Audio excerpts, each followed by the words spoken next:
السلام علیکم ورحمۃ اللہ وبرکاتہ۔ آج کے ویڈیو میں آپ کو آپ صلی اللہ علیہ وسلم کے دعوتی خطوط کے متعلق بتاؤں گا کہ آپ صلی اللہ علیہ وسلم نے اپنے دعوتی خطوط کس کس بادشاہوں کے پاس اور کس کے ذریعے سے بھیجا۔ قیصر روم کا بادشاہ، اس کا نام ہرقل تھا، اس کے پاس حضرت دحیہ کلبی رضی اللہ عنہ کے ذریعے خط بھیجا۔ اسامہ نجاشی جو حبشہ کا بادشاہ تھا، اس کے پاس حضرت عمر بن امیہ ضمیری کے ذریعے خط بھیجا۔ خسرو پرویز کسریٰ ایران کا بادشاہ تھا، اس کے پاس حضرت عبداللہ بن حذافہ سہمی رضی اللہ عنہ کے ذریعے خط بھیجا۔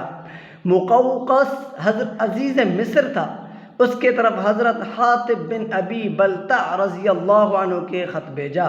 رؤسائے یمن جو نجد کے تھے، اس کے پاس سلید بن عمر وعامری کے ذریعے خط بھیجا، اور حارث غسائی امیر حدود بشام تھے، اس کے پاس خط حضرت شجاع بن وہب الاسدی رضی اللہ عنہ کے خط بھیجا۔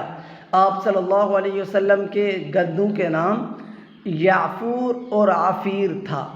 تلواروں کے نام ماسور، ذوالفقار، قلعی، بطار، حتف، قذب، عصب، رسوم، مجزم یا مجزم تھا۔